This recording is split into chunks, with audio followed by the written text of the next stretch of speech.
de la apertura a juicio oral. Nuestras observaciones orales se centran en las tres cuestiones principales y rojas. Como primera cuestión, tenemos si el ciberataque del 30 de enero de 2021 constituyó los crímenes de guerra establecidos en el Estatuto de Roma en los artículos 8.2b 2 romano y 8.2b 4 romano. Como segunda cuestión, tenemos como la afirmación de que el comandante Joselino Oraquides haya participado como coautor mediato bajo el artículo 25, apartado 3, inciso A del Estatuto, y como tercera y última cuestión tenemos la afirmación de que el comandante Joselino Oraquides también haya participado como la responsabilidad de mando estipulada en el artículo 28, apartado A del Estatuto de Roma. Ahora, afirmamos, y esta fiscalía afirma con convicción que los hechos de la acusación constituyen, entonces, en primer término, un crimen de guerra que constituye la realización de un ataque dirigido contra bienes civiles y, en segundo término, ataques de manera subsidiaria que causen incidentalmente daños, lesiones y muertes excesivas. Ahora, sus señorías, paso a mencionar 5 hechos relevantes de esta acusación, las cuales desprendemos y argumentamos a lo largo de toda nuestra presentación. Como primer hecho, tenemos las hostilidades entre los estados que configuran el conflicto armado internacional. Desde 2019, Jacarán y Callaña han tenido enfrentamientos que han escalado rápidamente. Y como primer momento, Callaña acusa a Jacarán de haber tenido espionaje militar y amenazas militares.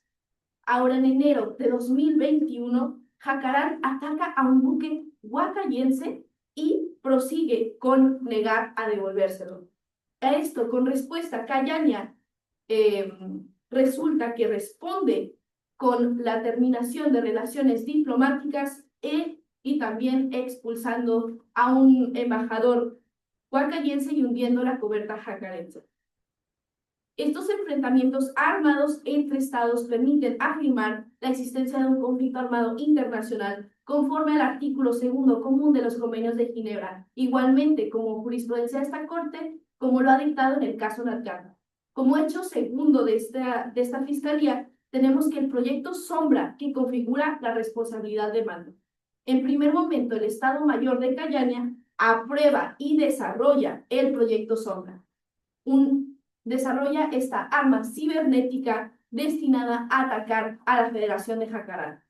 Y el comandante de ciberdefensa, que lo constituía Joselino Oraquides, era el dirigente de este proyecto que tenía la posesión de esta arma cibernética. También hubo una recepción semanal de reportes hacia Joselino Oraquides sobre este proyecto, según las respuestas aclaratorias número 26 y 23 de este presente caso.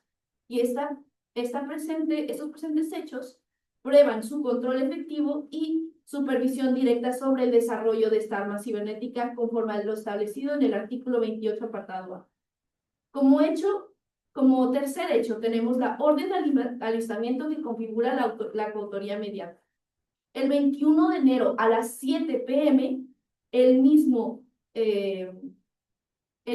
comandante Joselino Oraquides, que es el mismo día que se rompen estas relaciones diplomáticas, ordena alistar el software malicioso de Poseidón II. Oraquides llama a Alberto Túnides para ordenar el alistamiento de este, y esta orden directa demuestra su dominio funcional y parte de su contribución esencial que comprueba la coautoría mediata en los artículos 25.3a. Como hecho número 4, tenemos la ejecución del ciberataque que constituye los elementos de los crímenes de guerra. Tenemos la activación del software el 31 de enero de 2021, y aunque se inicia la propagación de este en una base naval, esta se propaga a redes civiles y causa efectos como fallas en hospitales, un total de 47 muertos, 170 heridos en hospitales, y deja incluso daños materiales estimados en 88 millones de soles jacarenses y también 880.000 en daños ambientales por derrames de petróleo, estimado por la ONG Mundo Verde. Como quinto y último hecho, tenemos el dolo fundamental relevante. Oraquides fue advertido de este riesgo de propagación a las redes civiles de este malware, por lo que tenía un conocimiento pleno y previo a las consecuencias graves que se podían generar en contra de estos daños civiles y ambientales. Conoció de estos riesgos, omitió actuar y consolidó la coautoría inmediata y de mando. Sus señorías, estos hechos deben entenderse, por tanto, en una operación militar planificada y ejecutada con un conocimiento de causa en el marco del conflicto armado internacional. También tenía el comandante de ciberdefensa, Joselino Oraquiles, la conciencia de este ataque, dado a que como director de Estado Mayor y considerando sus reuniones constantes, según la pregunta aclaratoria número 50 con la presidenta Cacerón, nos dice que no solamente estaba plenamente consciente, sino que actuó en este contexto pleno de conocimiento de causa. Sus señorías, por eso concluimos que los hechos ocurridos el 30 de enero de 2021 en Nueva Esperanza se cometió en el marco de un conflicto armado internacional para activar la competencia de esta Corte. Ahora, procesados los hechos y el contexto de esta fiscalía, pasará a demostrar el ataque ejecutado con todos los elementos jurídicos por el estatuto para calificar estos crímenes. En primer momento, tenemos el ataque contra bienes civiles estipulado en el artículo 8.2b, romano número 2, romano 2, que nos dice sobre 4 elementos fundamentales y que la Fiscalía aprobará a continuación. En primer momento, el elemento de la constitución de este ataque. En segundo, el ataque como parte de un plan militar. En tercero, el ataque que el ataque haya sido lanzado con intención y conocimiento de Joselino Oraquiles. Y en cuarto lugar, la dirección del ataque contra bienes de carácter civil. El protocolo adicional primero de los convenios de Ginebra define a un ataque como actos de violencia contra el adversario, ya sea que se trate de actos ofensivos o defensivos. Inclusive, en el caso Natganda, nos dice que los ataques se evalúan no solo por una intención, sino también por sus efectos devastadores, sus efectos, reales sobre este mismo artículo de la definición de ataque. La Fiscalía sostiene que el ciberataque que ocurrieron en este presente caso, y como dije anteriormente, con los hechos, sostiene sus efectos devastadores y cumple con la definición funcional que nos provee el derecho internacional humanitario conforme a este.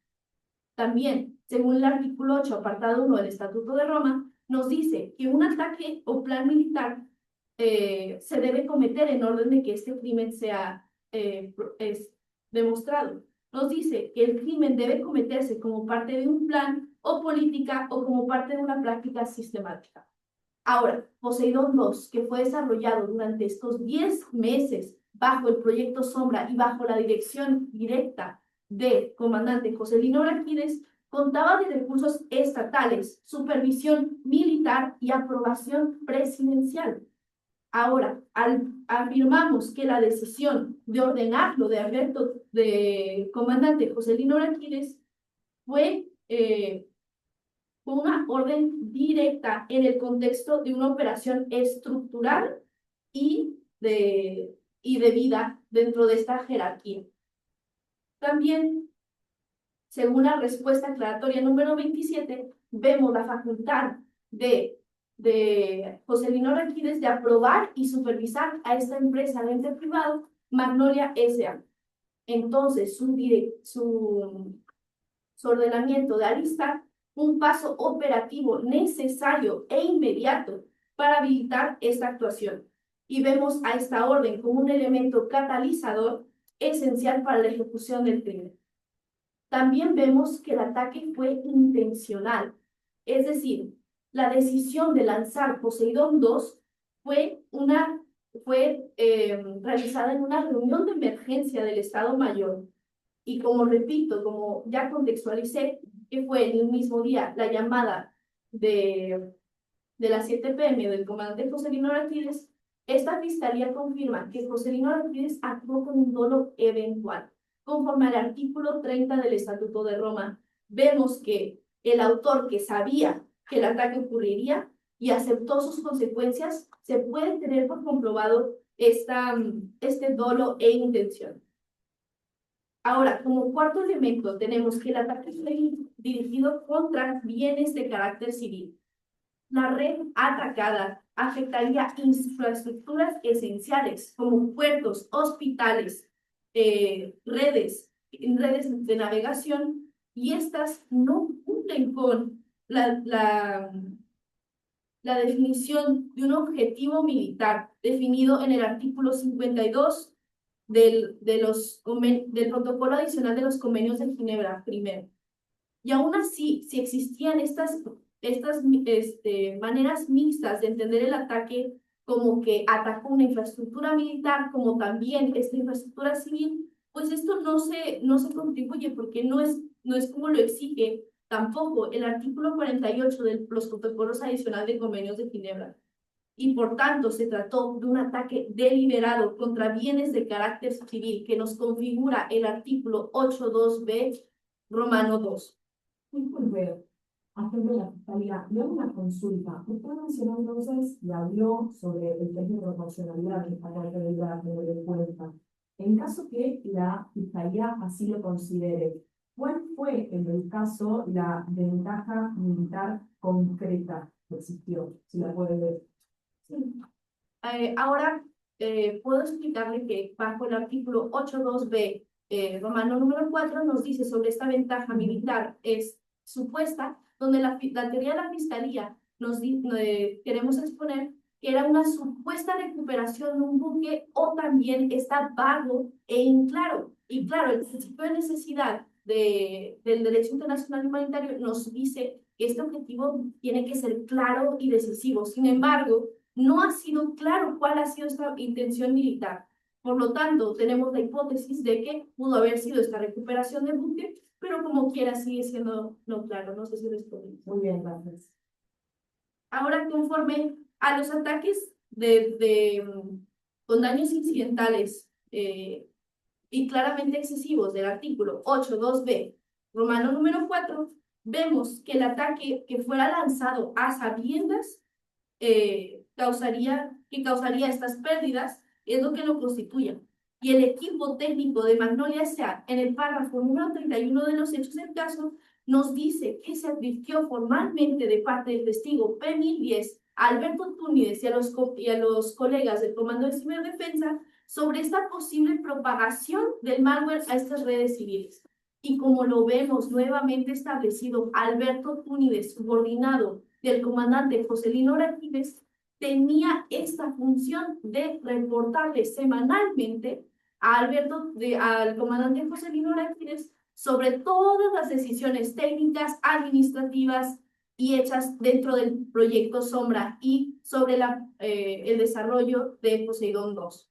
Entonces vemos establecido claramente que este ataque fue lanzado a sabiendas de, e incluso con un conocimiento técnico.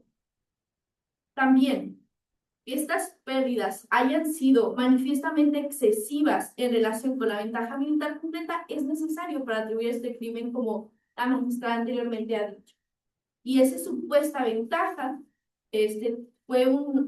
fue este supuesto ataque de recuperación de buque y para atacar esta base naval. Sin embargo, esta magnitud es manifiestamente excesiva sobre los efectos devastadores que causaron en Nueva Esperanza. Y vemos que aunque esta intención directa pudo haber pasado, el conocimiento de la interconexión de las redes y la alta probabilidad de su propagación implica que las pérdidas civiles no fueron una sorpresa para el comandante Auraquides, sino que fueron una consecuencia esperada. Y una consecuencia esperada en el curso normal de los acontecimientos que el comandante ejercía ya en su poder. Ahora, con todo esto anteriormente expuesto, se constituye el crimen de guerra de lanzar un ataque a sabiendas de que causaría incidentalmente una pérdida de vidas o daños a bienes civiles, que será claramente excesivo con respecto a la ventaja militar concreta. En conclusión, señorías, el ataque efectuado el 30 de enero no fue un accidente, sino fue una ejecución y acción militar planificada y lanzada con conocimiento previo de las consecuencias y dirigida contra estos bienes protegidos del derecho internacional humanitario.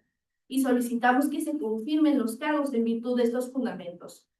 Ahora, para sus señorías, para seguir con mi argumentación, ahora tendré dos vertientes de la responsabilidad penal individual. Me corresponde el papel esencial de la planificación de la conducción y ejecución del ataque que constituye la coautoría inmediata por el artículo 25.3a de este presente estatuto. En base a la jurisprudencia de Katanga, Lubanga, Bemba y Ruto, nos han dicho que un control funcional es necesario para que esta coautoría sea establecida.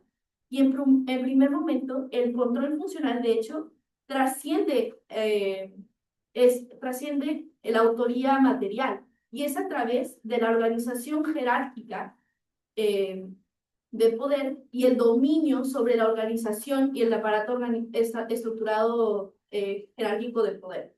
Vemos este dominio de organización por parte de Joselino Oraquides, ya que tenía la capacidad de modificar o detener esta operación, ya que era un líder de dos instituciones claves. Era líder de Comando de Ciberdefensa, como también del Estado Mayor de Callao. No era una mera figura decorativa, sino que tenía estos informes de su subordinado Alberto Túnides, aprobaba acciones fácticas de Magnolia S.A. y era una línea directa de consulta de la presidenta, como ya había establecido antes con la respuesta aclaratoria número 50. También tenemos que, según la jurisprudencia de Katanga, nos dice que no es relevante para el autor que no dé la orden así, tal cual final, si ya ha activado el aparato que garantizaba el crimen. Y el 21 de enero de 2021, Joselino Araquiles activó con el enlistamiento de este software malicioso estos eventos que iban a pasar posteriormente el 31 de enero. También vemos que, y afirmamos, la participación en un plan común, que es una parte fundamental de esta coautoría inmediata, que depende del desarrollo y ejecución de Magnolia S.A. y Alberto Túnides, que estaban todos bajo la supervisión del comandante Joselino Oraquides. Su rol le permitió controlar y coordinar, como también impulsar la arma cibernética, cuya activación fue decisiva dentro de la estructura del Estado Mayor de Callao y tuvo una contribución esencial a estos crímenes, ya que sin su intervención y su desarrollo y activación no hubiese sido posible este ataque. También tenía una autoridad sustantiva y estratégica. También, para poder profundizar más sobre los derechos violados por el derecho internacional humanitario, tenemos que estos ataques no han sido proporcionales en lo absoluto, ya que, según el protocolo primero adicional en los artículos 51, apartado 5, vemos que el principio de proporcionalidad es entre el daño causado y el objetivo perseguido viola este principio y que ha sido reiteradamente condenado por esta corte, como en casos como Natanda y Gali en el Tribunal para la Yugoslavia. Entonces vemos posible que estos ataques que han sido realizados de una manera a sabiendas y conocimiento de Joselino Oraquides no era proporcional en lo absoluto para, para, para estos crímenes de guerra. También tenemos, en virtud de todo lo anterior, que esta fiscalía sostiene que Joselino Oraquides, que actuó como coautor, ejerció este dominio funcional de hecho sobre la estructura ejecutora y por tanto también formó en la planificación y garantizó la realización con conocimiento. Cedo el uso de mi coagente, Diego Dávila, para ahora continuar la imputación de responsabilidad de mando, y si no tienen más preguntas para mí, sus señorías, tendría por acabada mi intervención.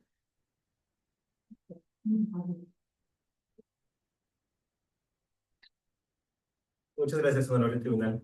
A continuación, yo abordaré la cuestión jurídica número 3, referente a la responsabilidad penal en tanto superior militar del comandante José Arauquíes. Para esto, esta fiscalía, de manera alternativa a la coautoría inmediata, este, esta fiscalía afirma que Joselino Arauquíes es penalmente responsable en su calidad de superior militar conforme al artículo 28A del Estatuto de Roma. Esta disposición establece que los comandantes son penalmente responsables por los crímenes cometidos por las fuerzas bajo su control efectivo, si sabían o debían de haber sabido de su comisión y no tomaron las medidas necesarias para prevenirlos o para sancionarlos. La responsabilidad de mando es un tipo autónomo de responsabilidad penal que responde al principio de rendición de cuentas por omisión. Y este tipo de responsabilidad exige la concurrencia de 4 elementos principales. En primer lugar, la condición de superior militar. En segundo lugar, el control efectivo. Tercer lugar, el conocimiento. Y cuarto lugar, la omisión de adopción de medidas. Para comenzar con el primer elemento, Joselino Arauquíes, al momento de los hechos, era comandante de ciberdefensa y director del Estado Mayor del Gran Ducado de Cayania. Estas funciones lo colocaban en la cúspide de la cadena de mando militar y le otorgaban competencias de supervisión sobre todas las fuerzas armadas, en las que se incluía la unidad responsable del desarrollo del proyecto Sombra. Este proyecto, además, fue expresamente asignado al Comando de Ciberdefensa, bajo la supervisión directa del comandante Arauquíes, quien además rendía informes semanales ante el Estado Mayor sobre los avances que ha tenido este proyecto. La empresa civil Magnolia S.A., que era la encargada de la ejecución técnica del malware Poseidón 2, operaba bajo la autoridad funcional del Comando de Ciberdefensa, por lo que esta empresa asimismo se encontraba bajo el control de Joselino Arauquíes. Continuando con el siguiente elemento, que es el control efectivo, el estatuto igualmente exige que el superior tenga un control efectivo sobre los autores del crimen. Joselino Arauquíes evidentemente tenía este control efectivo, puesto que él se encargaba de supervisar y aprobar todas y cada una de las fases del desarrollo del proyecto Sombra. Además, mantenía una comunicación directa con el general retirado Túñides, que si bien en algunas ocasiones tomaba algunas decisiones tácticas, debía de informarlas y justificarlas ante Joselino. Además, sus señorías, es importante mencionar que esta facultad que tenía Joselino Arauquíes de delegar facultades, como hizo con Túñides, es una prueba clara de su control efectivo y de su poder de mando. En ningún momento es prueba de su ausencia. Nada en el expediente sugiere que Arauquíes hubiese perdido en ningún momento el poder táctico, el control jerárquico o logístico sobre los desarrolladores del malware Poseidon 2. Ahora, continuando con el tercer elemento, que se refiere al conocimiento, Arauquíes fue advertido expresamente sobre los riesgos del malware. Y a pesar de tener esta advertencia, Arauquíes ordenó alistar el proyecto Sombra y el malware, sin adoptar ningún tipo de salvaguardas técnicas para contener sus efectos. Probablemente, en el momento procesal adecuado, la defensa alegará que Joselino Arauquíes no contaba con los conocimientos técnicos suficientes para entender el funcionamiento del malware. Sin embargo, la respuesta a la pregunta aclaratoria número 36 confirma que Joselino Arauquíes contaba con todos los requisitos para ser considerado un comandante de ciberdefensa. En estos requisitos se incluye la alta formación académica y se especifica que esto se refiere a tener estudios universitarios, tener especialización en áreas como la ciberseguridad, y esto también está de acuerdo con la respuesta aclaratoria número 31. Es por esto que he mencionado que el estándar del artículo 28A referente al conocimiento queda expresamente satisfecho.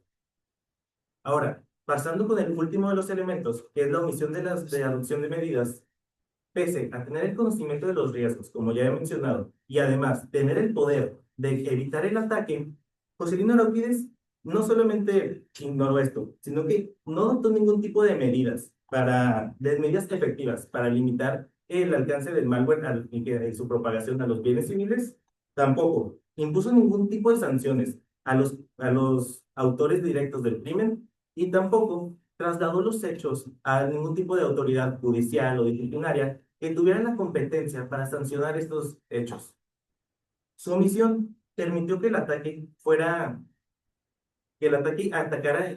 afectara, indiscriminadamente a la población civil y a los servicios esenciales, violando así el deber de diligencia que el derecho internacional humanitario le exige a los comandantes militares.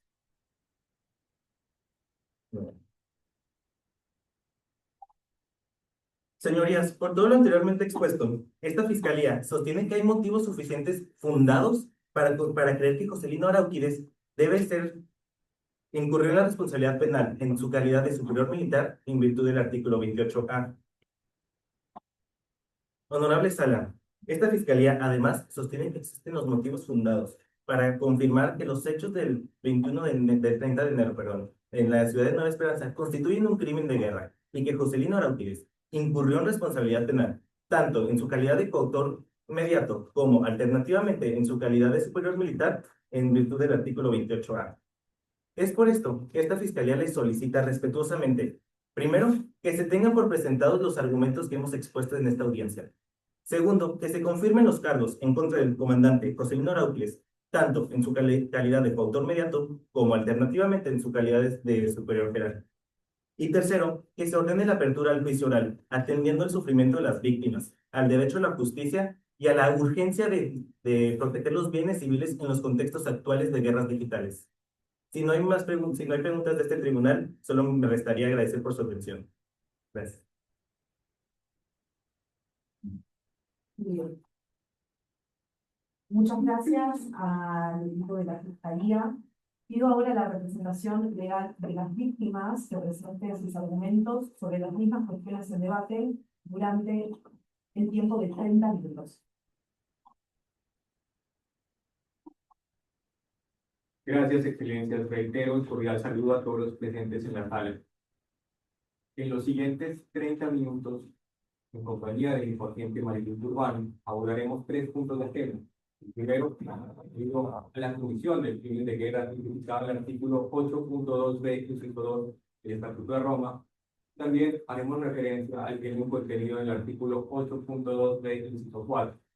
Segundo, se abordará por qué el señor Arauquídez debe ser considerado como coautor directo de la crimen aquí atribuido en virtud del artículo 25.3a del Estatuto de Roma. Y tercero, se abordará el tema referente a la responsabilidad del superior jerárquico en virtud del artículo 28a. Como los hechos son conocidos por esa sala, se deben votar. Gracias. Excelentes. Los conflictos han cambiado, porque hablamos hoy en día de ciberataques, los cuales son ráfagas invisibles que son capaces de destruir infraestructuras completas, afectando gravemente a la población civil y cruzando el umbral para cometer crímenes de guerra. Con eso en mente, paso a abordar por qué en este caso se configura el crimen de dirigir ataques contra bienes de carácter civil previsto en el artículo 8.2b, inciso 2 del Estatuto de Roma. En cuanto a los elementos contextuales de los crímenes de guerra, la existencia de un conflicto armado y el requisito de nexo y conocimiento del perpetrador, a través de la plataforma fáctica del caso se ha constatado que están claros, pues se ha verificado que hay hostilidades entre Cayania y Jacarán durante un periodo de 10 meses donde intercambiaron ataques con misiles hipersónicos. Bajo el contexto, el desarrollo de este conflicto armado, se ha acreditado que hubo un ataque realizado por un sistema cibernético, del cual el señor Arauquídez era conocedor y director de la acción militar de Cayania. Tanto se acredita la existencia del conflicto armado internacional como el requisito de nexo y conocimiento del perpetrador. Ahora paso a abordar los 3 elementos específicos del crimen de dirigir ataques contra bienes de carácter civil. El primero es que el autor haya lanzado un ataque. En este punto, quiero resaltar que el manual de Talley ha definido a un ciberataque como una operación cibernética que se espera razonablemente que cause lesiones o la muerte de personas o daños o la destrucción de objetos. Este concepto es plenamente compatible con el concepto adoptado por la jurisprudencia de esta Corte, por ejemplo, en el caso Onwell, donde la Sala de Primera Instancia Novena ha considerado que un ataque constituye cualquier acto de violencia contra el adversario, ya sea en ataque o en defensa. Estos dos conceptos se remiten directamente al artículo 49 del Protocolo 1 adicional a los convenios de Ginebra, y de ahí que son plenamente compatibles. En este caso, el ataque realizado mediante este sistema cibernético ha sido claramente un acto violento, pues causó muertes, causó heridas graves y pérdidas en bienes de carácter civil por un valor de 738 millones de soles, valor considerable y una afectación grave a la población civil, acreditando claramente este elemento. Este ataque ha sido desarrollado frente a la red de telecomunicaciones de Jacarán, lo cual me permite abordar el segundo elemento específico del crimen, que se refiere a que el objeto del ataque haya sido un bien de carácter civil, es decir, un bien que no puede ser un objetivo militar. La Sala de Cuestiones Preliminares 1, en el caso Abugarda, se ha remitido al artículo 52 del Protocolo Adicional 1 a los Convenios de Ginebra, para definir que un bien de carácter civil es aquel que por su naturaleza, ubicación, finalidad o utilización no contribuye a una ventaja militar. En este caso, a partir del hecho 15, encontramos que el ataque fue dirigido frente a la red de telecomunicaciones de Jacarán. Ahora, excelencia, para entender por qué esta red de telecomunicaciones debe calificarse como un bien protegido y un bien de carácter civil, es necesario abordar tres puntos. Primero, cómo están compuestas las redes de telecomunicaciones. Segundo, el contexto en el que surge esta red de telecomunicaciones. Y tercero, cuál es el reconocimiento a nivel internacional frente a ellos. Es así que las redes de telecomunicaciones están compuestas de bienes materiales concretos, cables de fibra óptica, satélites GPS, enrutadores y nodos. Estos últimos son cualquier tipo de dispositivo que tenga acceso a la red: celulares, computadores, sistemas de navegación GPS, el Internet de las cosas, que en su gran mayoría son de uso plenamente civil. El contexto en el que surge la red de telecomunicaciones de Jacarán es bajo el desarrollo del proyecto Jacarán en el nuevo milenio, que buscaba vincular a toda la población civil de Jacarán a la red de telecomunicaciones. Es así que hasta a los niños se les entregaba una computadora a sus 6 años de edad para que tengan una formación académica en esa área y poder impulsar el desarrollo económico de Jacarán. Esto fue exitoso porque en el año 2012 ya el 90% de las sociedades comerciales y de las oficinas estatales trabajaban a partir de plataformas digitales. La comunidad internacional se ha pronunciado respecto a la importancia de estos bienes. En resolución emitida por la Asamblea General de Naciones Unidas, con número 64-211, en el año 2009, donde ha dicho que son bienes esenciales, pues cualquier falla en ellas afectaría servicios esenciales como la salud, como el transporte y las emergencias.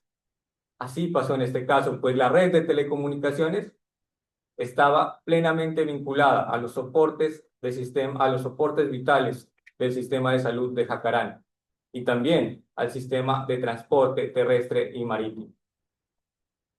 Es así que nos encontramos ante una red que desde su origen tiene una naturaleza civil y una destinación civil, que prestaba un servicio a toda la población de Jacarán, incluida la base naval ubicada en Nueva Esperanza, sin que esto pueda hacer considerar a la red de telecomunicaciones como un objetivo legítimo, pues a partir de Estonia, de lo ocurrido en Estonia en el año 2007, donde se lanzaron ciberataques a puntos determinados de una red interconectada sin afectar todo el sistema, se ha entendido que estos sistemas cibernéticos pueden ejecutarse de forma precisa si son diseñados adecuadamente y cumpliendo el derecho internacional humanitario. En este caso no fue así. A través del proyecto Sombra se desarrolló un malware que no tenía las capacidades técnicas para distinguir entre bienes protegidos y objetivos militares.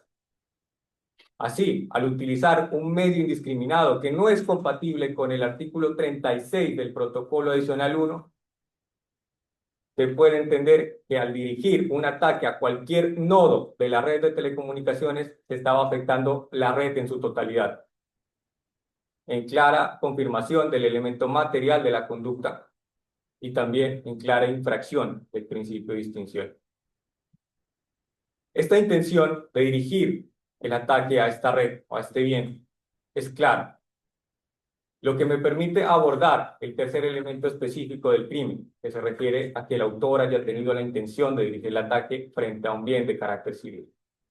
La sala de primera instancia 2, en el caso Katanga, ha dicho que este elemento se cumple si el autor sabía que iba a atacar bienes civiles y aún así decide llevar a cabo el ataque. El conocimiento del señor Arauquide es parte de las respuestas aclaratorias 31 y 36, que lo facultaban como comandante de ciberdefensa, de tal forma que el señor tenía una formación académica y especializada en ciberseguridad. Parte también de la respuesta aclaratoria 69, donde se dice que durante el desarrollo del proyecto Sombra recibió información detallada de cómo estaba conformada la red, y también del hecho 31 del caso, donde se muestra que hubo advertencias de sus subordinados de que iba a afectar bienes de carácter civil. Aún así, él decide lanzar el ataque configurando claramente el dolo directo o de primer grado, contemplado en el artículo 30 del Estatuto de Roma. Y al configurarse todos los elementos, claramente estamos ante la existencia o la configuración del crimen de dirigir ataques contra bienes de carácter civil, plenamente. Ahora, en relación a lo establecido en el artículo 8.2b, inciso 4 del Estatuto de Roma, donde se contiene el crimen de causar incidentalmente lesiones o muertes y daños en bienes de carácter civil, debemos tener en cuenta que este artículo recoge las bases normativas del artículo 85.3b y la regla 14 del derecho internacional humanitario consuetudinario. De ambas normas nos ubican en una prohibición ante ataques que sean desproporcionados, lo cual nos ubica de plano en la evaluación de proporcionalidad, la cual se realiza una vez se haya superado una evaluación del principio de distinción. En este caso, la evaluación del principio de distinción no se superó. ¿Por qué? Porque se fijó un objetivo que es enteramente un bien protegido. Al no superarse este examen de distinción, este crimen no se puede configurar. Además, sus señorías, porque a partir del artículo 61, 7c, inciso 2 del Estatuto de Roma, los hechos del caso aquí narrados no satisfacen el umbral de apariencia necesario para acreditarlo de forma alternativa como lo ha solicitado la Fiscalía. Excelencias, legitimar que una red de telecomunicaciones debe ser considerada como un objetivo militar legítimo, es abrir la puerta para que ataques de esta naturaleza sean perpetrados por actores estatales o no estatales, causando grave daño a la población civil que está vinculada a través de sus nodos, que son de uso cotidiano, tanto por niños, por mujeres, por ancianos, absolutamente casi toda la población está vinculada a una red de telecomunicaciones hoy en día. Y lo más crítico es que las redes de telecomunicaciones han sido el estandarte de muchos países para sacar adelante sus economías y también han vinculado los servicios esenciales, como ya lo miramos, el servicio de salud, además el servicio de los transportes, que últimamente son autónomos, y también el Internet de las cosas. Es así que hemos dejado gran parte de nuestra vida en manos de una red de telecomunicaciones, que es enteramente civil, ahora que una parte de esa red sea utilizada por militares, no tiene por qué implicar que no se diseñen malwares con capacidades técnicas específicas para seleccionar un nodo específico y llevar a cabo un ataque.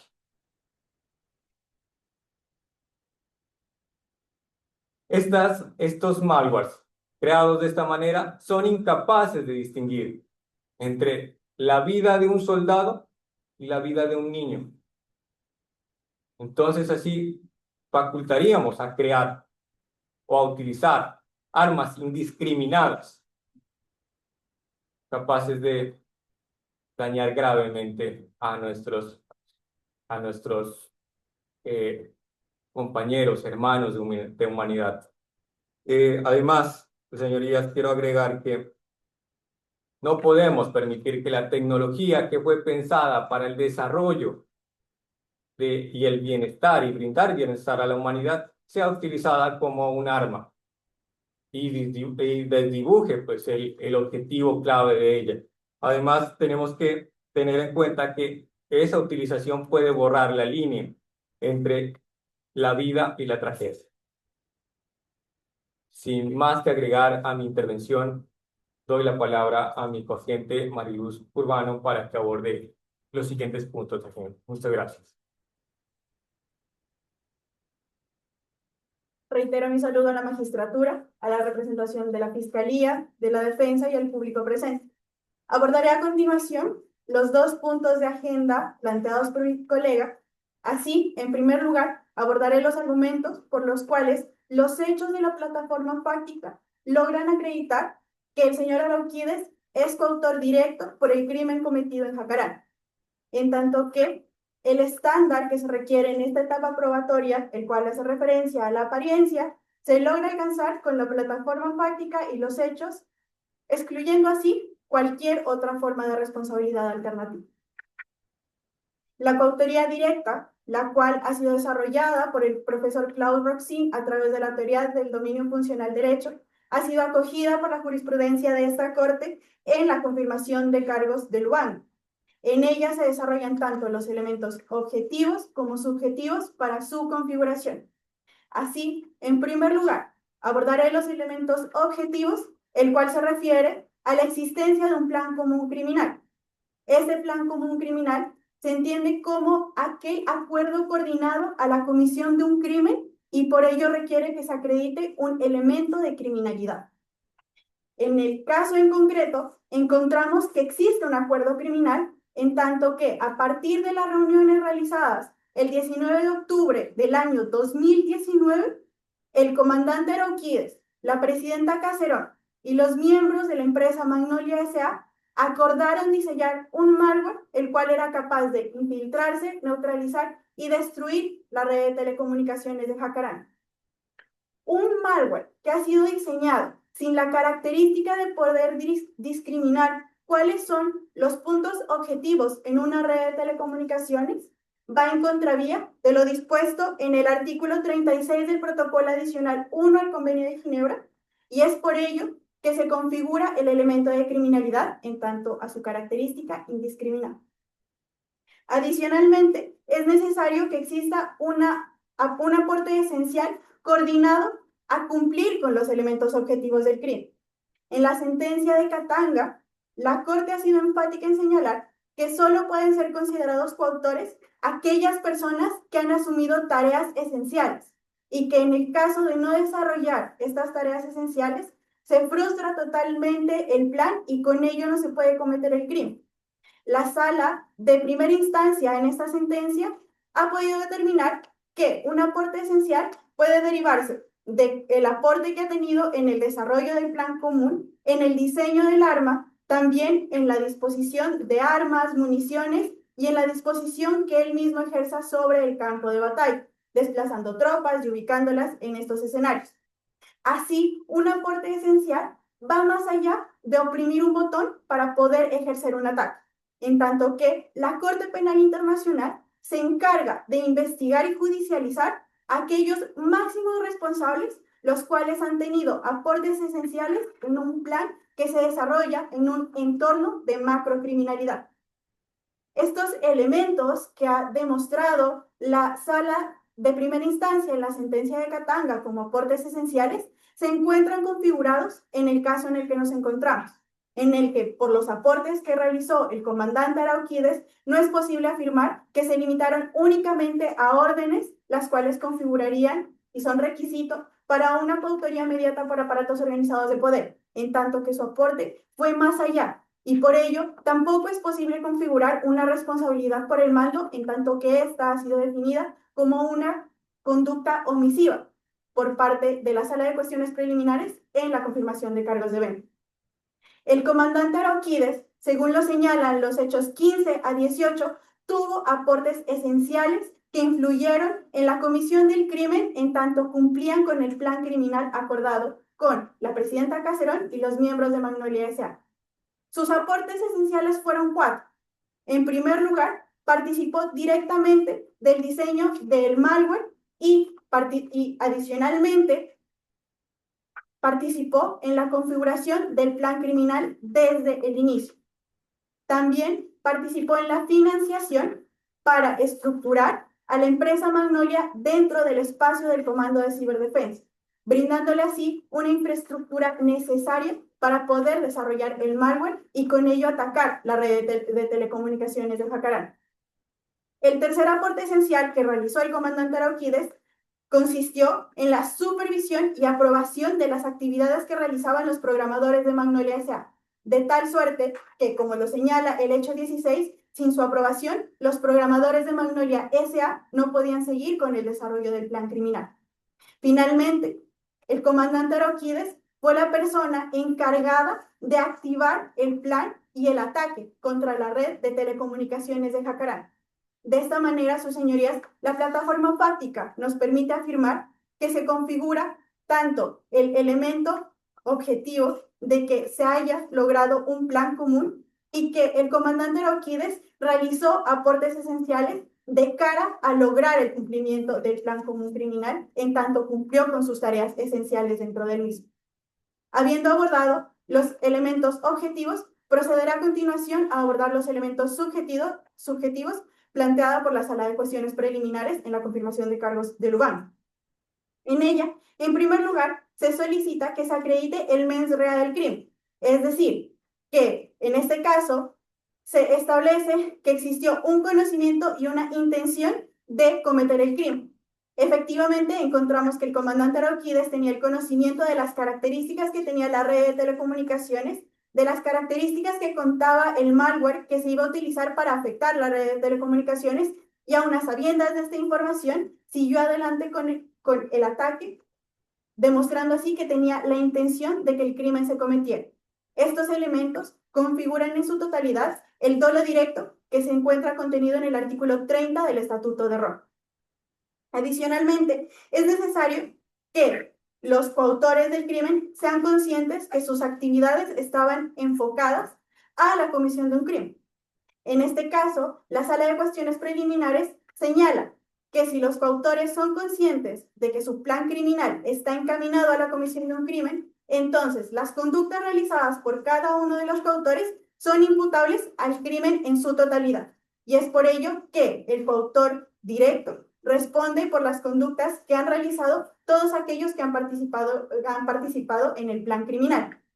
En el caso en concreto, encontramos que la presidenta Caserón, el comandante Arauquides y los miembros de Magnolia S.A. estaban conscientes de que su plan se desarrolló en miras a cometer un crimen, en tanto que estaban atacando a una red de telecomunicaciones con un arma que no era capaz de cumplir con el principio de distinción. De ello se desprende que las actividades realizadas por la presidenta Caserón en el sentido de la financiación y las actividades de las personas de la empresa Magnolia S.A., es decir, los aportes que tuvo el general Túnides para la comisión del crimen, son atribuibles al comandante Arauquides en virtud de este elemento. De esta manera, se encuentra que el comandante Arauquides cumple entonces con los elementos subjetivos planteados por la jurisprudencia de esta Corte. Adicionalmente, es necesario mencionar que no es atribuible la responsabilidad penal del señor Arauquides en su condición de militar, en tanto que tenía la conciencia de los hechos que le permitían controlar la ejecución del crimen. Es decir, que él estaba consciente de su papel esencial dentro del plan común criminal, y ello también lo hacía consciente de que si no existía un aporte esencial, entonces el plan se frustraría. De esta manera se acreditan los elementos subjetivos que plantea la Sala de Cuestiones Preliminares en la confirmación de cargos para una autoría directa. Para las víctimas es muy importante que se asuma de manera directa que los aportes esenciales del comandante Aroquides van más allá a la simple dirección de órdenes o que, en caso contrario, no tuvo un aporte esencial, pues ello desdibuja totalmente cuál fue la realidad que sufrieron las víctimas tras las acciones realizadas por el comandante Aroquides. Actitud que estuvo encaminada directamente a la comisión de un crimen y que para ello tuvo aportes esenciales. Es por ello que abordaré a continuación, abordando el tercer punto de agenda, las razones por las cuales el comandante Aroquides no puede ser considerado responsable por el mando en virtud del artículo 28A del Estatuto de Roma. Esta figura ha sido desarrollada por la Sala de Cuestiones Preliminares en la confirmación de cargos del caso Bem. En ella, la Sala de Cuestiones Preliminares afirma que esta es una conducta omisiva en tanto que no se cumplen con los deberes de un comandante militar que establece el Estatuto de Roma, las cuales hacen referencia, en primer lugar, al prevenir, posteriormente al reprimir y finalmente a sancionar. Sancionar ha sido entendido como el remitir esas actividades desarrolladas por subordinados a las autoridades competentes. Encontramos que en el caso en concreto no es posible predicar tal actividad omisiva por parte del comandante Aroquides, en tanto que la postura que él adoptó dentro de la comisión del crimen fue totalmente activa, realizando aportes esenciales. Si bien el hecho 31 del caso y el hecho 18 demuestran que existieron aportes por parte de mandos medios, es decir, aportes que no fueron supervisados directamente por parte del comandante Aroquides, se encuentra que estas actividades fueron realizadas por Tunídez, la persona que también hacía parte de esta coautoría directa. La Sala de Cuestiones Preliminares señala que es necesario acreditar que el comandante, que en efecto es un comandante militar, y si bien es posible decir que el comandante Aroquides es un comandante de iure, la Sala ha sido enfática en señalar que los elementos que configuran esta forma de responsabilidad deben ser analizados de cara al cumplimiento del MEDRED. En el caso en concreto, encontramos que el comandante Aroquides tuvo el conocimiento y también la intención que va más allá del estándar de conocimiento que se requiere. Es decir, en el caso en concreto, nos encontramos ante un dolo directo y no un conocimiento. El comandante Aroquides, entonces, tuvo un aporte esencial. La Sala de Cuestiones Preliminares, a partir del análisis que realiza del artículo 28, ha señalado que son 3 los deberes que debe cumplir el comandante militar y que si ellos no se cumplen en cualquier momento de la comisión del crimen, entonces es atribuible esta forma de responsabilidad. Sin embargo, encontramos que el comandante Aroquides en ningún momento ejerció en ningún momento pudo haber omitido este tipo de actividades, en tanto que el prevenir y reprimir o sancionar su propio actuar criminal es contradictorio a la realidad fáctica. En este caso, el comandante Aroquides tuvo un aporte esencial y por ello no podía haberlo prevenido y tampoco pudo haber reprimido las actividades que estaban encaminadas, en tanto que su querer era que se ataque la red de telecomunicaciones, afectando así la totalidad del bien. Tal como se demostró en el hecho 14 y 15, del ataque surgió la muerte de 48 personas, 114 resultaron heridas y adicionalmente existió un importante impacto ambiental y económico que dejó como resultado una pérdida económica de 378 millones de soles jacarenses. Tal intención se encuentra demostrada con los aportes esenciales y por ello la conducta del comandante Aroquides no pudo ser únicamente omisiva. De esta manera, no se acreditan ninguno de los elementos que requiere la jurisprudencia para que se acredite esta forma de responsabilidad alternativa. El artículo 61, numeral 7 del Estatuto de Roma, por el cual se hace posible la etapa procesal en la que nos encontramos, en la que la Fiscalía debe presentar formas de responsabilidad alternativas, requieren que estas formas de responsabilidad cumplan con el estándar de apariencia de cara a los hechos y de cara a las pruebas. Sin embargo, Representante, le interrumpo sobre este punto porque nos interesa saber, la representación de las víctimas se aparta en la segunda cuestión a la apreciación que hace la Fiscalía, que plantea una coautoría de tipo mediata y la representación de las víctimas la plantea de forma directa. ¿Cómo lo hacen? Si se amparan en alguna norma del Estatuto de Roma. Y en segundo momento, ¿por qué creen que la tesis es brevemente superadora de la tesis aportada por la Fiscalía? sí, su señoría.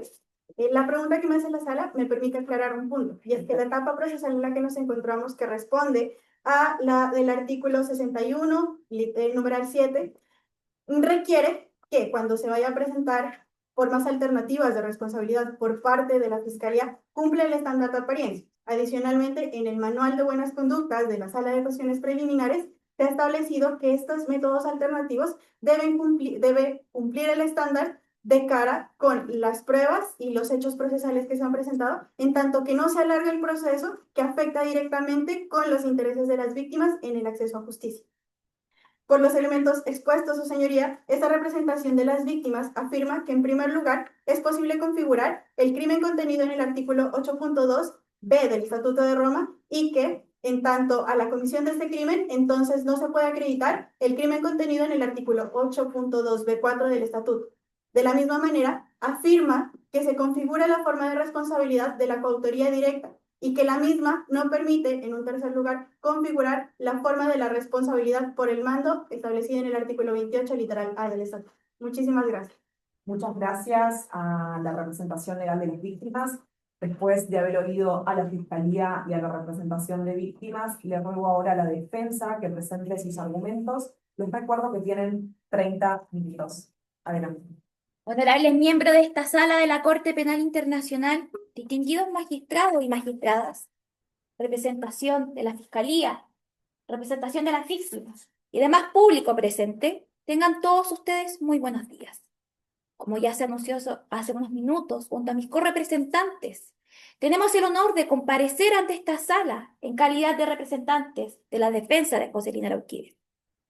De este modo, durante los siguientes 30 minutos, esta defensa acreditará, en primer lugar, que los hechos no constituyen el crimen de guerra regulado en el artículo 8, número 2, letra B, supuesto número 2 del Estatuto de Roma, y tampoco el supuesto número 4 del mismo cuerpo normativo. En segundo lugar, que Joselina Arauquídez no puede ni debe ser considerado responsable ni a título de coautor directo, ni a título de coautor mediato, en base al artículo 25 del Estatuto de Roma. Y finalmente, la improcedencia para aplicar la responsabilidad en tanto superior jerárquico está contenida en el artículo 28 del cuerpo normativo ya anunciado. Dicho esto, daremos paso a nuestra exposición. Y como primer punto de agenda, magistrados y magistradas, esta defensa parte de la base de que los hechos no constituyen el crimen de guerra de atacar intencionalmente bienes civiles, ni tampoco del ataque dirigido a objetivos militares y que a su vez se causen daños manifiestamente excesivos. Ello se debe a que, en primer lugar, un ciberataque no puede ser considerado como un ataque propiamente tal. El artículo 49 del protocolo adicional a los convenios de Ginebra define el ataque como los actos de violencia contra el adversario, sean ofensivos o defensivos. Esta definición no se ajusta al caso concreto en virtud de que un ciberataque es sustantivamente distinto, ya que no contiene un acto de violencia. Ello además vulnera el principio de legalidad contenido en el artículo 22 del Estatuto de Roma. Es decir, no hay ningún supuesto de este estatuto que regule los ataques realizados a través de medios informáticos. El mismo artículo 22 del Estatuto de Roma indica que nadie puede ser condenado por supuestos no tipificados en dicho cuerpo normativo. Incluso el mismo Pacto Internacional de Derechos Civiles y Políticos y la Declaración Universal de Derechos Humanos de 1948 indican su respectivo artículo 11 y 15 el principio de legalidad. En el supuesto negado de que esta honorable Corte considere el ataque el ciberataque dentro de la noción de ataque, esta defensa indica que no existen consecuencias homologables a tal y que a su vez este estuvo dirigido hacia un objetivo militar susceptible de ataques.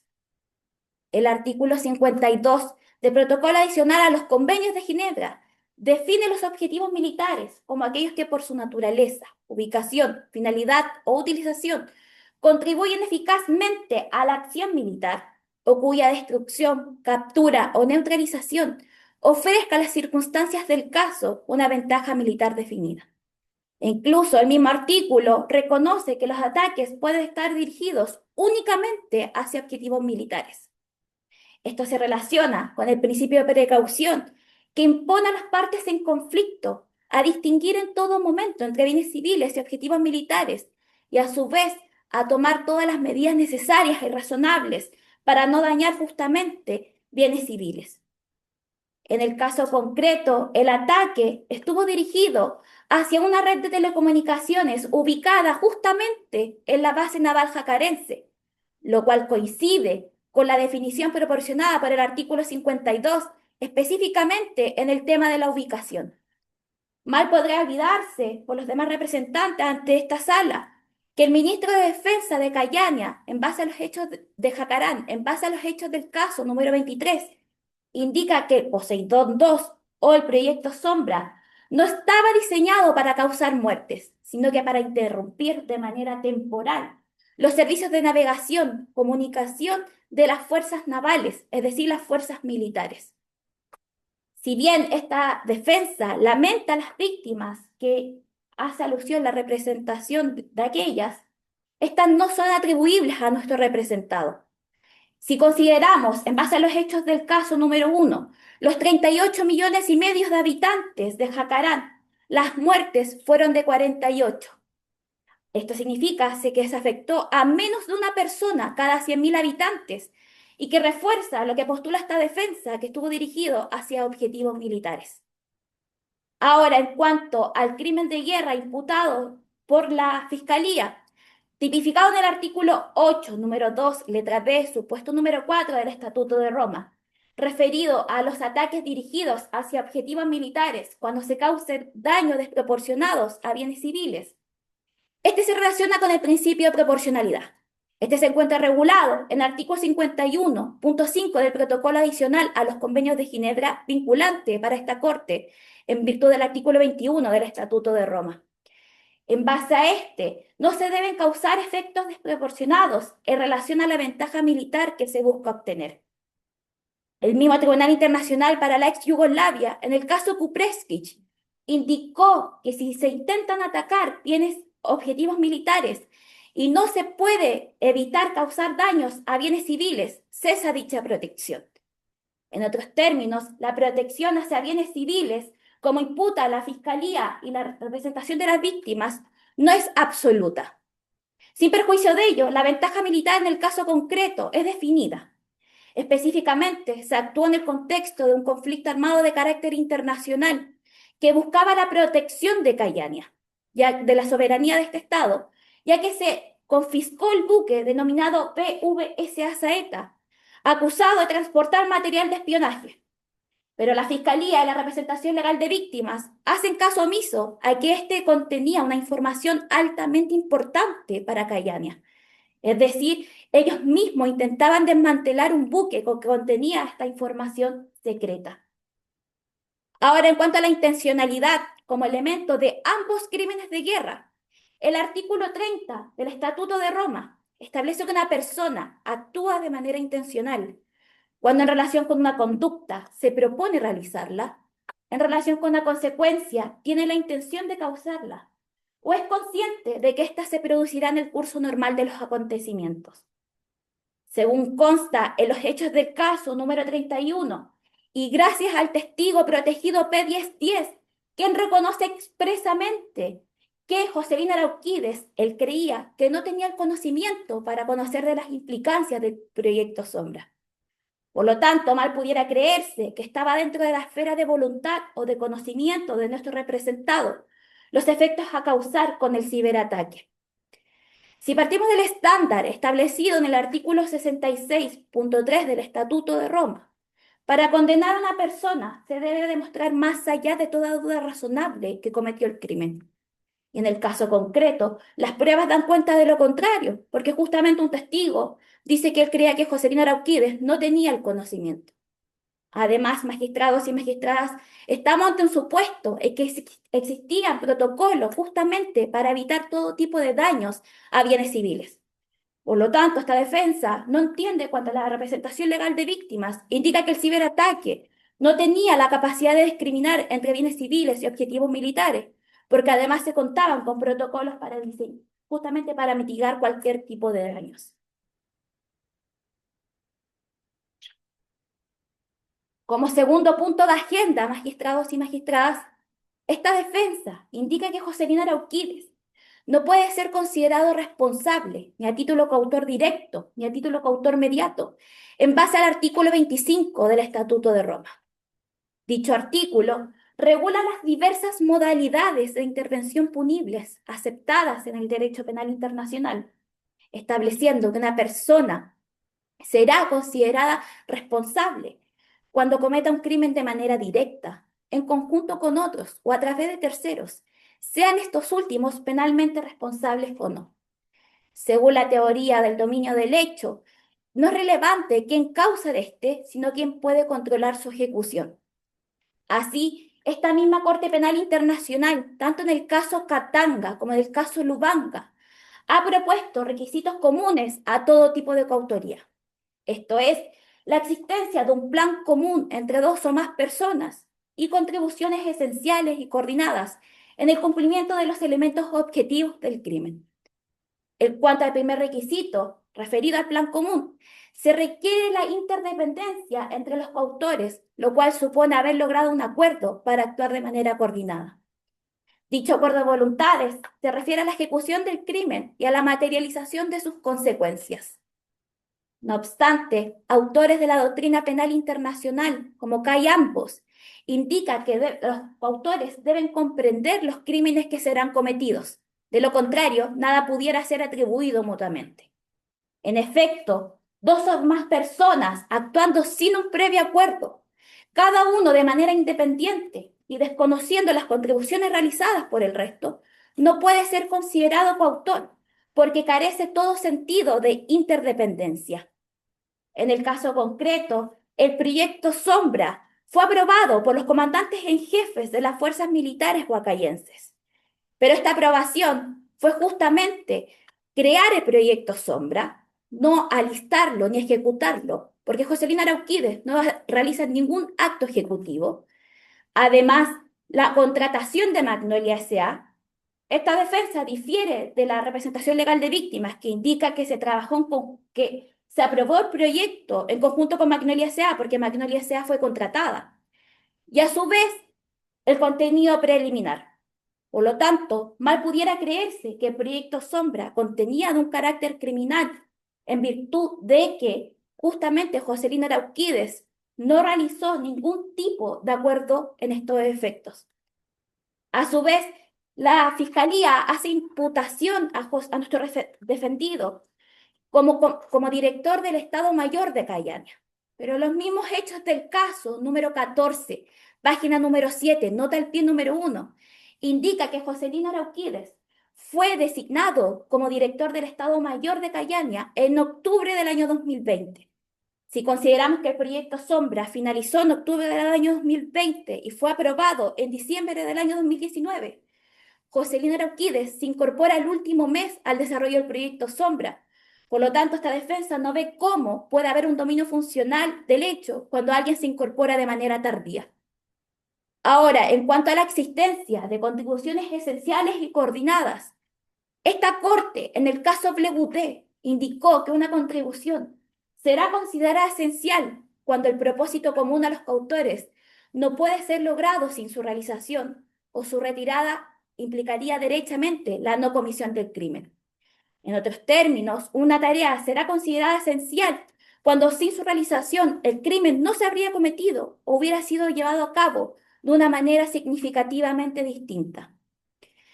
En el caso concreto, ambas representaciones, tanto de la Fiscalía como de las víctimas, no hacen alusión a criterios determinantes de las contribuciones esenciales. Específicamente, Joselina Arauquídez no realizó ningún acto ejecutivo y para ser considerado coautor, por ejemplo, por autores de la doctrina penal como Roxin, necesariamente se debe contribuir en una etapa de ejecución. Es decir, no puede ser considerado coautor quien solo ha ayudado a crear las condiciones previas del ataque, porque pues justamente no posee el dominio del hecho. Disculpe, abogada, sobre este punto me gustaría aclarar, esta corte tiene entendido, según los hechos del caso, que el comandante sí supervisó la ejecución. ¿Cómo puede entonces? Muchas gracias por su pregunta, honorable magistrada. Joselina Arauquídez, en virtud de los hechos del caso, ordenó el alistamiento del proyecto Sombra. Esto no se refiere a un tipo de acto ejecutivo, porque incluso la misma respuesta a la pregunta aclaratoria indica que se desconoce quién realizó justamente la ejecución del crimen. Es por esto que esta defensa diferencia entre dos momentos, la etapa de preparación y la etapa de ejecución.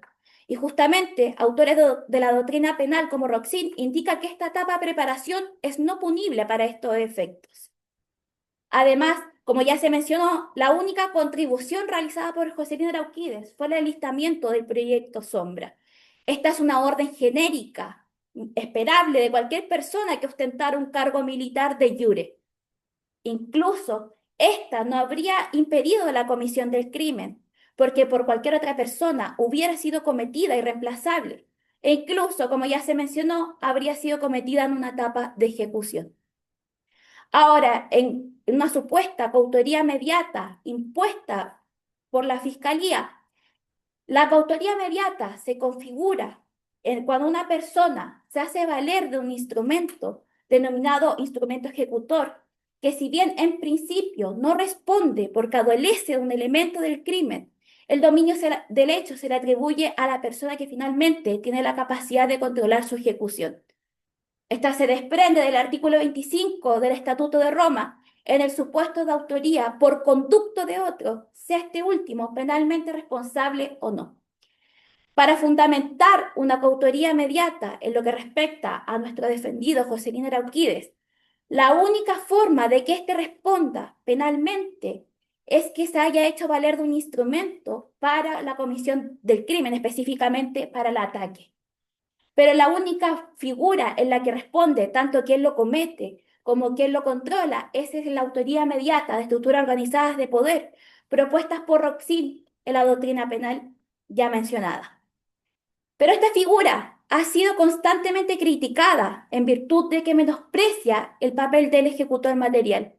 Es decir, pareciera que el enfoque pasa únicamente en el denominado hombre de atrás, quien finalmente posee una maquinación personal para cometer los crímenes. No obstante, esta defensa, aún reconociendo la existencia de una estructura organizada, niega que Joselina Arauquídez la controló. En virtud de eso, se caen los requisitos fundamentales para imputar dicha forma de responsabilidad.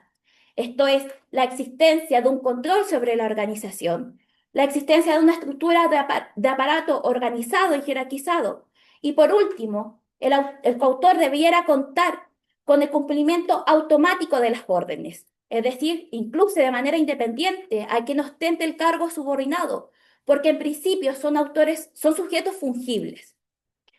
Joselina Arauquídez no dominó esta estructura porque ésta actuaba como un mero intermediario entre la empresa militar experta en ciberseguridad, Magnolia S.A., y la presidenta Martina Clementina Caserón, presidenta de Cayania. A su vez, ambas representaciones parecen no tener claro que Alberto Tunídez tenía plena autonomía para tomar todas las decisiones que estimase conveniente. Si bien de manera ex post informaba, estas ya habían sido cometidas. Por ello, que esta defensa indica que Joselina Arauquídez no puede ser considerado responsable ni a título de coautor directo, ni a título de coautor mediato, incluso en autoría mediata en estructuras organizadas de poder, porque no cometió ningún crimen referido al artículo 8, número 2, letra D, supuesto número 2 del Estatuto de Roma, referido al ataque intencional a bienes civiles, ni tampoco el artículo 8, número 2, letra D, supuesto número 4, referido al ataque intencional hacia objetivos militares, y cuando a consecuencia de ello se causan daños manifiestamente excesivos en relación a la ventaja militar obtenida.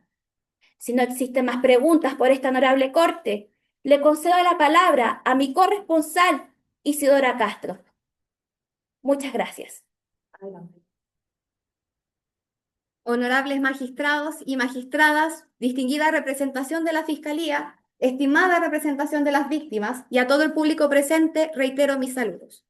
Mi nombre es Isidora Castro y durante los siguientes 10 minutos esta parte se encargará de abordar el último punto en agenda, es decir, la improcedencia de la responsabilidad en tanto a superior militar de Joselino Arauquídez al no concurrir los requisitos específicos para su configuración.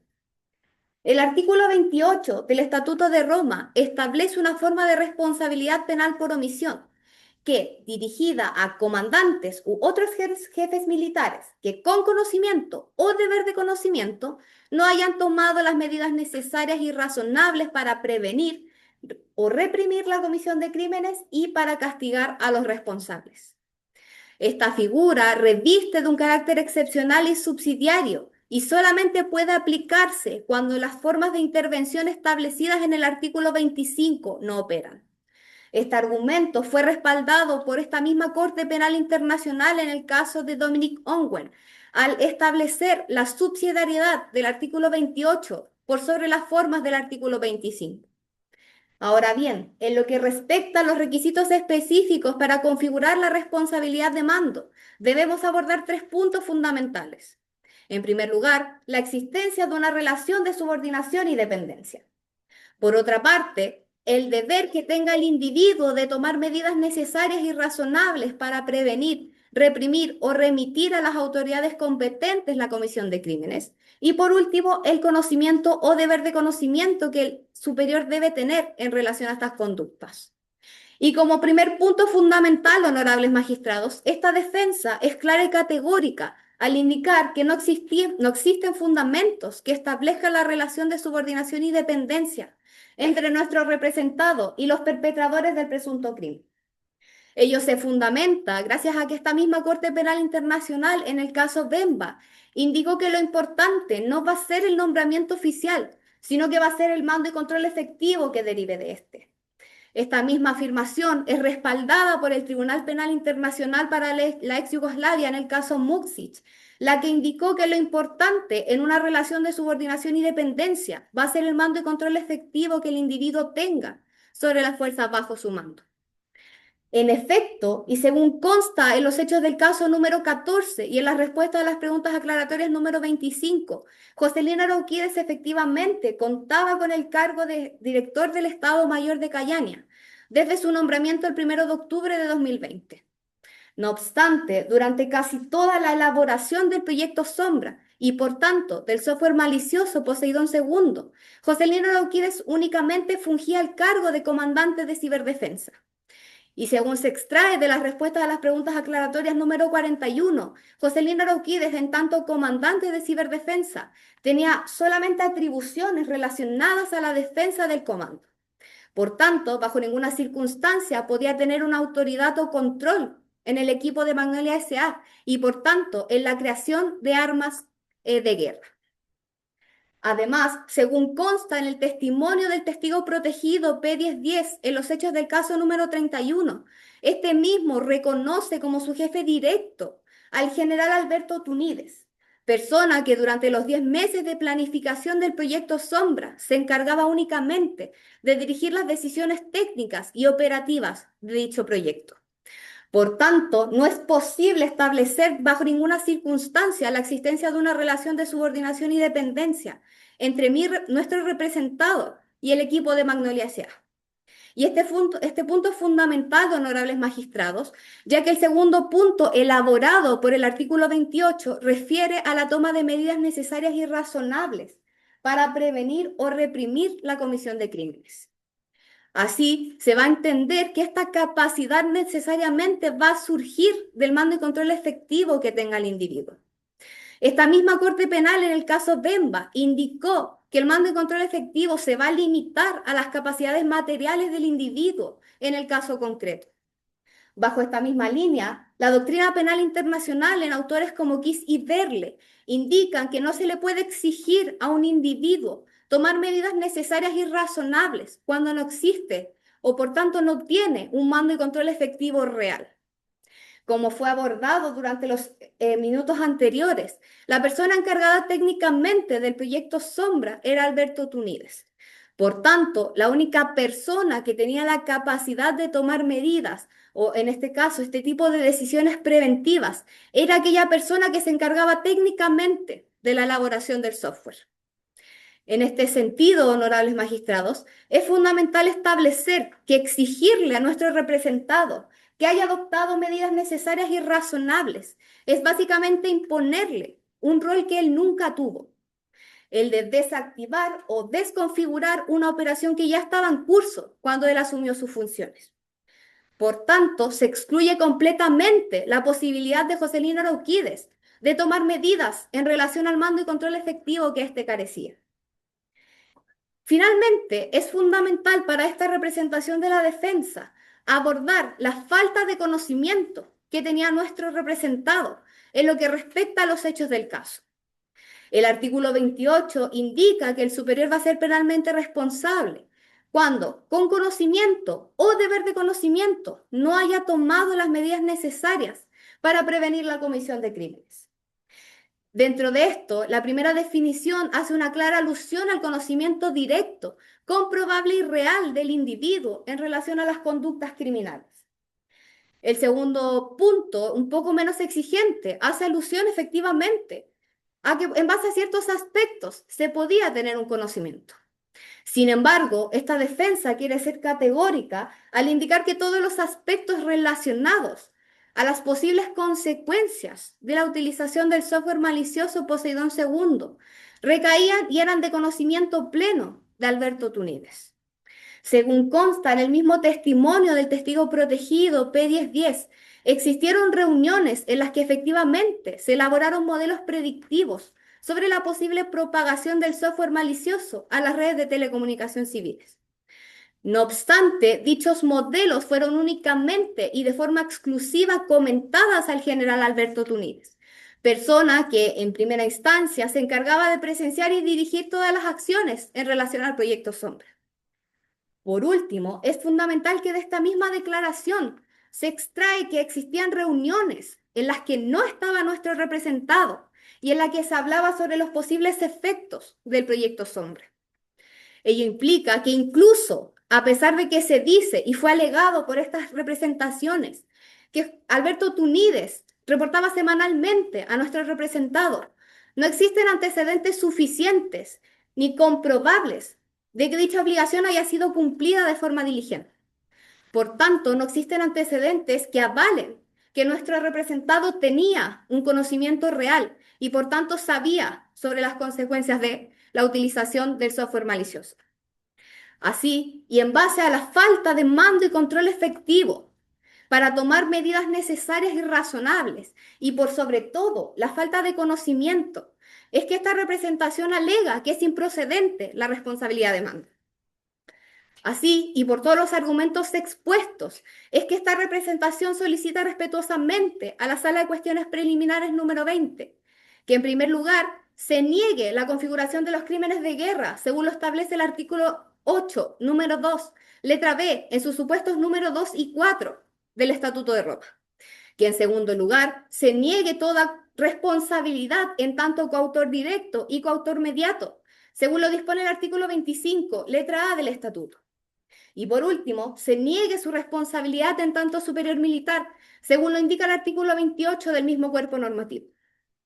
Si no existen más preguntas al respecto por esta honorable Corte, esta representación de la defensa da por finalizado su alegato. Muchas gracias.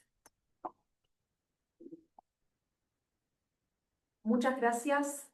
Creo que se han planteado puntos muy importantes en las declaraciones formuladas por las partes y los participantes. Ahora, cada parte tendrá la posibilidad de formular su réplica. Permítanme recordarles que deben ajustarse al tiempo asignado a este respecto. Ningún equipo dispondrá de más de 5 minutos para su réplica. La Fiscalía tiene la palabra.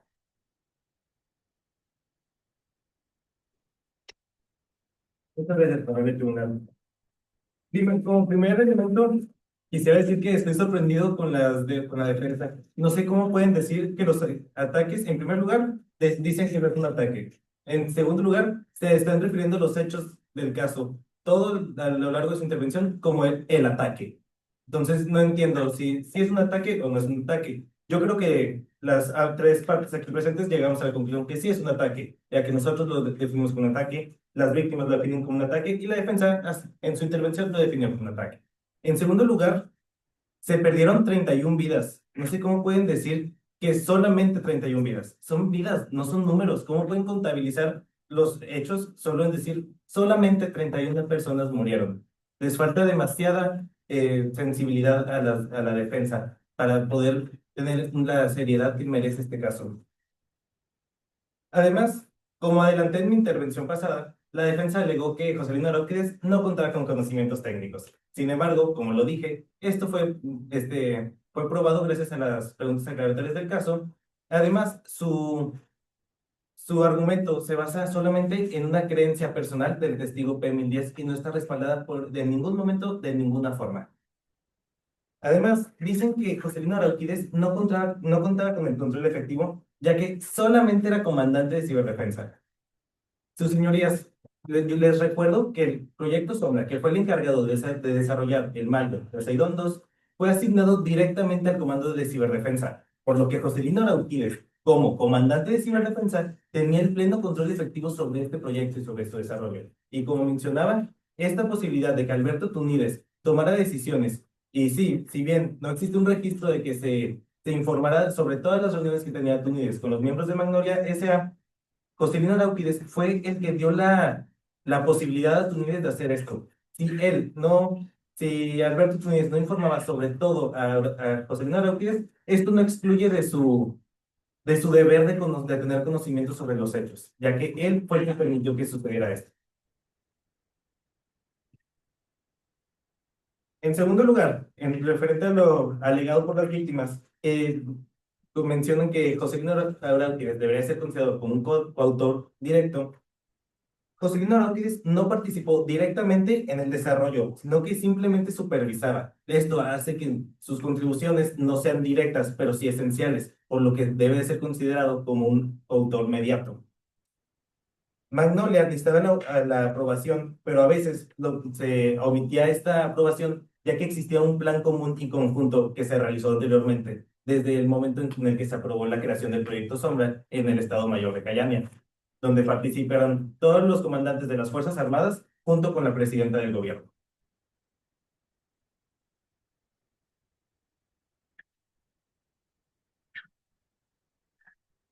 También, relacionado con lo que se alega de la falta de conocimiento sobre la interconexión de las redes, entonces la información sobre la interconexión de las redes de Jacarán es información pública, que siempre ha estado abierta para todo el público, sin importar de la nacionalidad, si están de Jacarán o están de Cayamea. Es tanto este conocimiento que al momento de decidir crear el proyecto Sombra, se decidió crearlo con la finalidad de destruir y de interferir con con los servicios de telecomunicación de la nación de Jacaranda.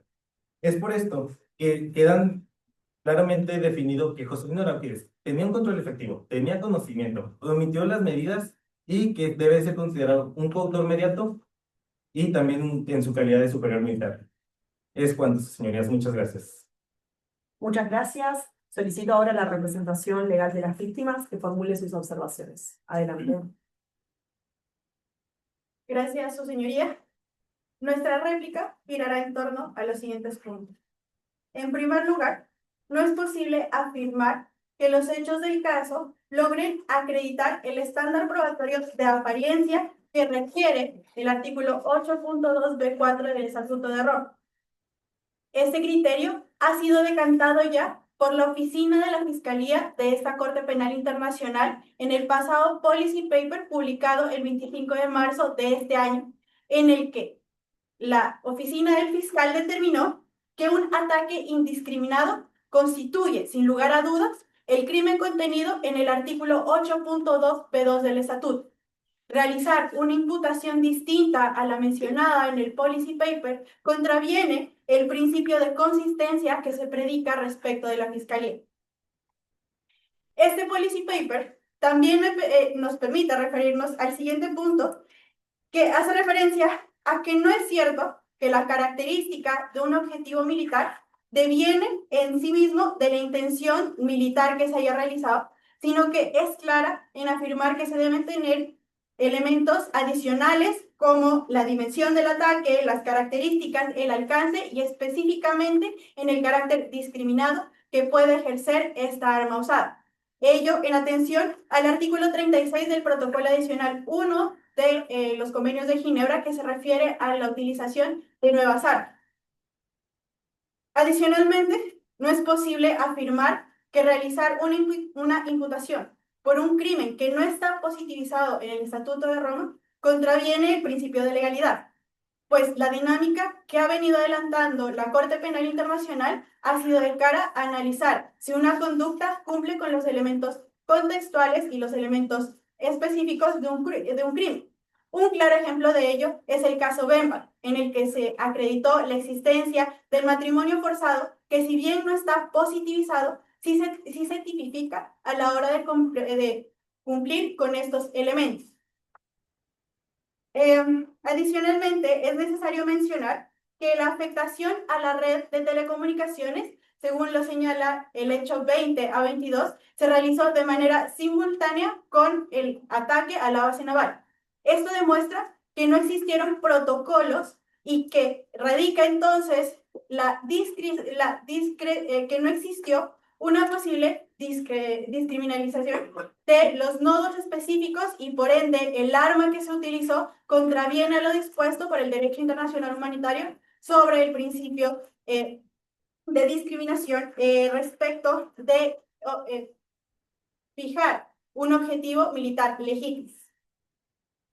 Es importante recordar que el hecho 15 del caso menciona textualmente que existió un acuerdo el cual estaba direccionado a realizar el proyecto Sombra y que el mismo tenía la finalidad de neutralizar, de infiltrarse y destruir la red de telecomunicaciones de Jacarán, y por ende no es posible afirmar que las acciones que realizaron los programadores de Magnolia S.A. estaban siendo de manera individual. Adicionalmente, es necesario recordar que la empresa Magnolia estaba subordinado al comandante Arauquídez, subordinación que deviene del contrato que se realizó con la empresa Magnolia S.A.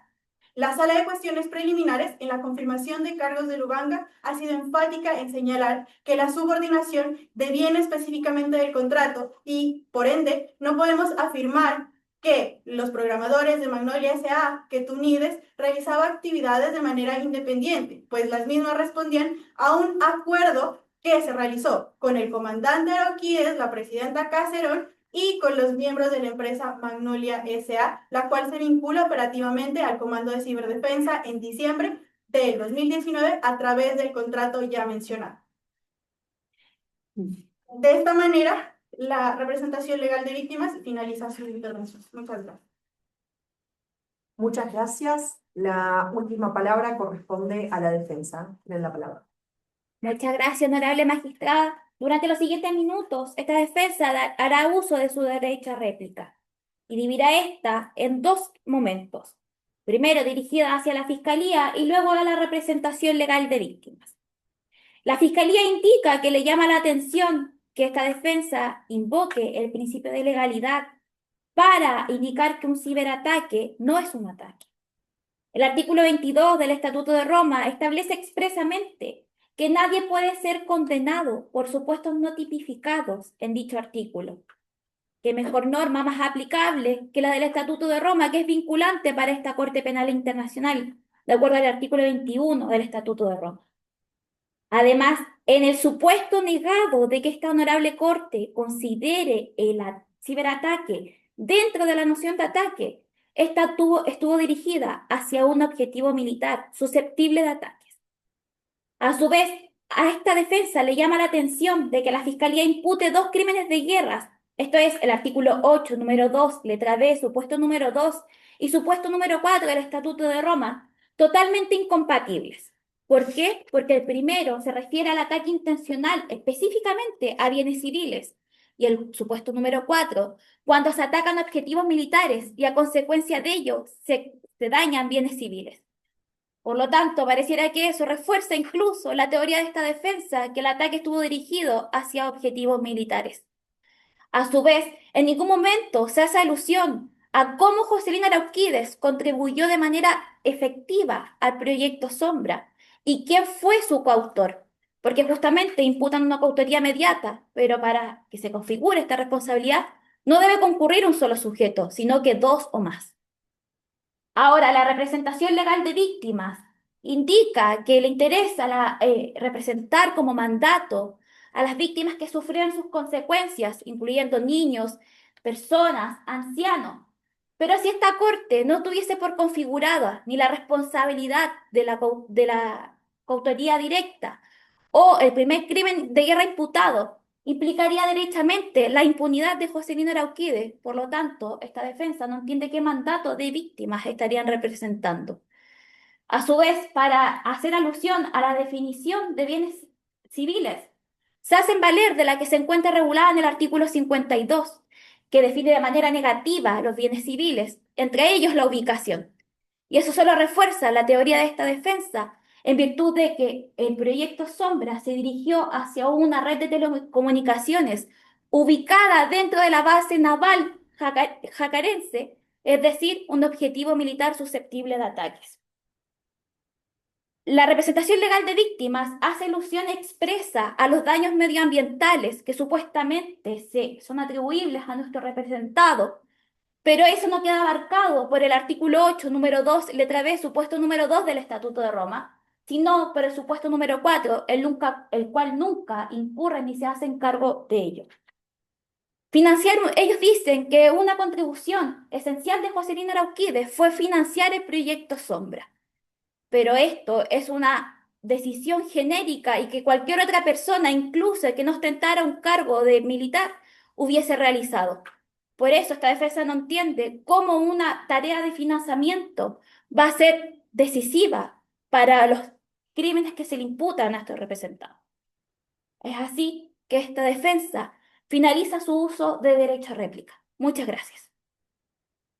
Muchas gracias. Ahora les solicitamos que salgan de la sala de audiencia para que los jueces podamos deliberar en privado. Ustedes tendrán que volver a esta sala de audiencias dentro de 15 minutos a